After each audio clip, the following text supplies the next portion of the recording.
Assalamualaikum warahmatullahi wabarakatuh. Perkenalkan, saya Alifa Fatwan, perwakilan dari kelompok Laba Rugi.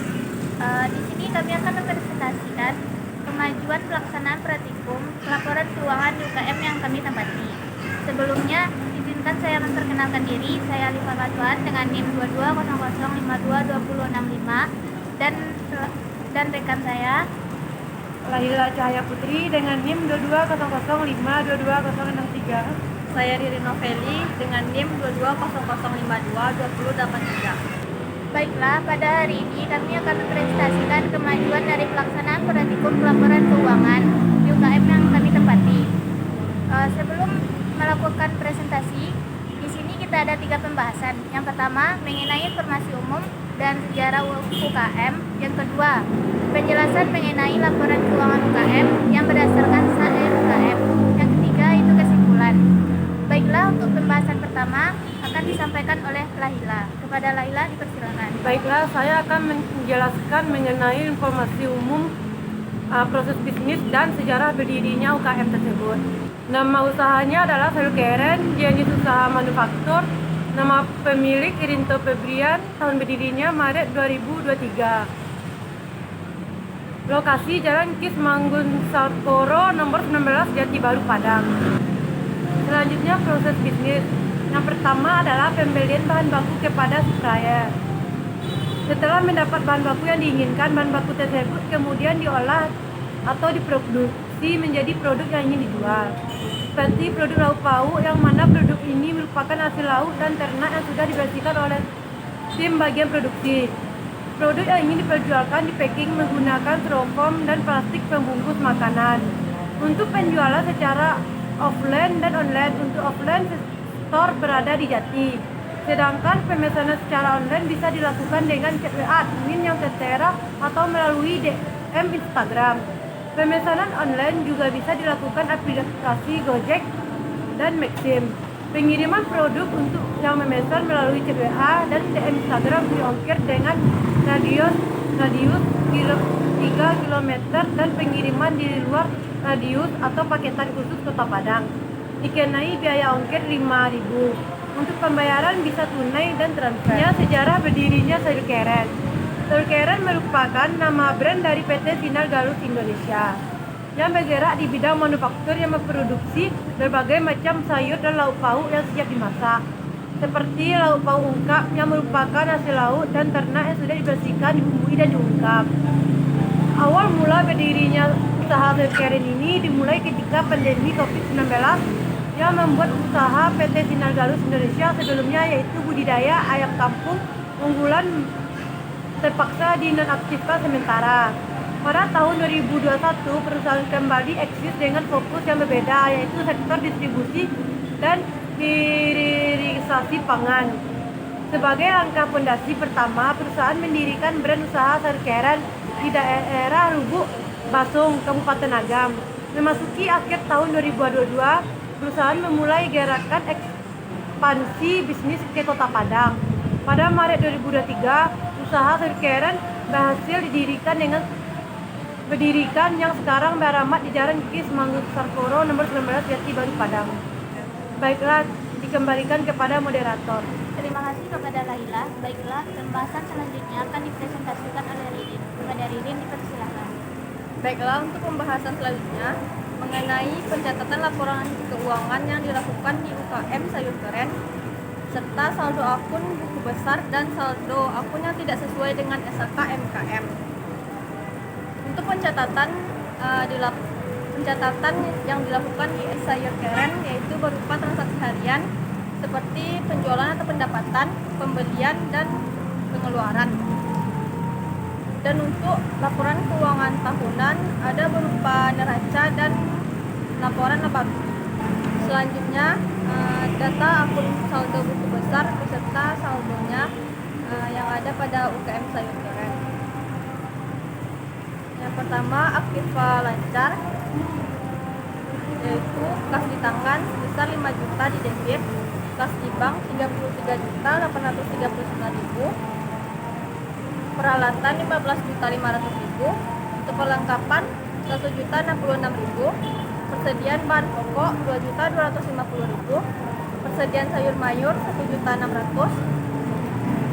persediaan lauk pauk 8.100.000 dengan saldo akun debit persediaan frozen food 850.000. Untuk aktiva tetap berupa mesin cooler box dengan saldo debit 5 juta dan akumulasi penyusutan cooler box 1.250.000 dengan saldo akun kredit.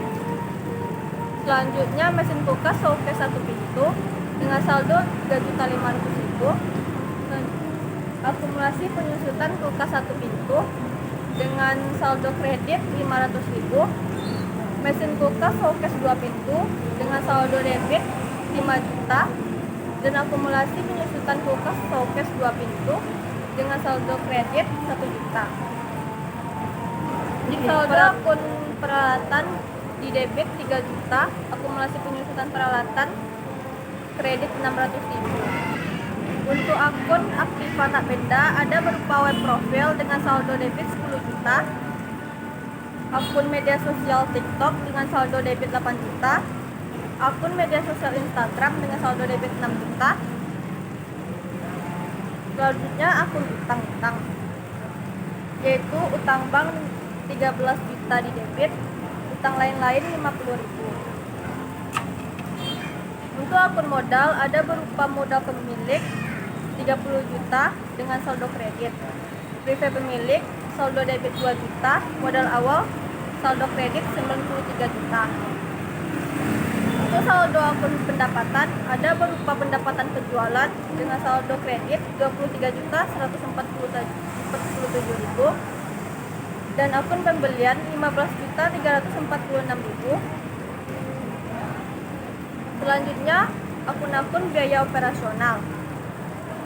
Yang pertama ada beban gaji karyawan dengan saldo debit 5.050.000, beban sewa gedung 820.000, beban meeting saldo debit 160.000, beban listrik saldo debit 516.000 dan beban air saldo debit 64.000.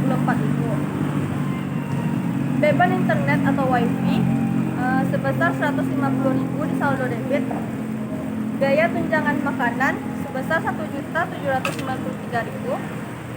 Biaya iklan atau promosi sebesar 45.000. Biaya bahan bakar kendaraan sebesar 672.000. Biaya perlengkapan sebesar 449.000. Biaya angkut pembelian sebesar 134.000. Biaya pendukung sebesar 160.000. Biaya operasional pindahan sebesar 250.000 dan beban lain-lain sebesar 133.000. Sehingga saldo debit dan kredit berjumlah 149.497.000. Selanjutnya mengenai 7 akun buku besar dan saldonya yang tidak sesuai dengan pengaturan SHK EMKM. Yang pertama ada kas di tangan karena tidak diberitahu oleh UKM berapa saldo yang berapa pegangan yang mereka pegang, sehingga kami melakukan penyesuaian sebesar 5 juta. Lalu akun kedua ada persediaan bahan pokok karena UKM ini tidak melakukan pengecekan persediaan secara berkala dan pencatatan pembelian dan pengeluaran dilakukan masih banyak kesalahan peletakannya dan kami melakukan penyesuaian sebesar 750.000. Yang ketiga ada akun beban perlengkapan karena pencatatan UKM pengeluaran masih banyak kesalahan letaknya sehingga kami melakukan penyesuaian saldo akun sebesar 98.000. Yang keempat ada akumulasi penyusutan peralatan karena peralatan di UKM terlalu banyak dan tidak ada pencatatan peralatan dan harga peralatan sehingga saldo peralatan tidak sesuai dan mempengaruhi akumulasi penyusutan peralatan. Dan kami melakukan penyesuaian saldo sebesar 600.000. Yang kelima ada ada akun perlengkapan. Sama seperti peralatan, dikarenakan pencatatan UKM yang belum rapi dan kami melakukan penyesuaian sebesar 166.000. Selanjutnya yang keenam yang ketujuh ada akumulasi penyusutan cooler box dan akumulasi penyusutan kulkas showcase 2 pintu. Untuk akumulasi penyesuaian cooler box saldo yang kami sesuaikan sebesar 1.250.000 dan akumulasi penyusutan kulkas showcase 2 pintu sebesar 1 juta karena kami melakukan penyesuaian karena pemakaian alat-alat tersebut tidak diketahui usia pakainya. Sekian dari saya, kembali kepada moderator. Terima kasih kepada Ririn. Jadi kesimpulan yang dapat kami ambil adalah UKM Sayur Keren ini melakukan pencatatan pelaporan keuangan yang cukup lengkap dan tertata rapi. Dan dari awal berdirinya Sayur Keren hingga saat ini kita dapat belajar berproses seperti UKM ini, yang mana pada saat sebelum berdirinya UKM ini usaha yang mereka dirikan tidak berjalan lagi karena corona, tetapi mereka tidak putus asa dan memanfaatkan situasi tersebut menjadi peluang yang akhirnya UKM ini berdiri pertama di Lubuk Basung dan pada tahun 2023 UKM ini pindah ke Padang. Demikianlah yang dapat kami sampaikan mengenai kemajuan pelaksanaan praktikum pelaporan keuangan pada UKM Sayur Keren ini. Mohon maaf apabila ada kata atau penyampaian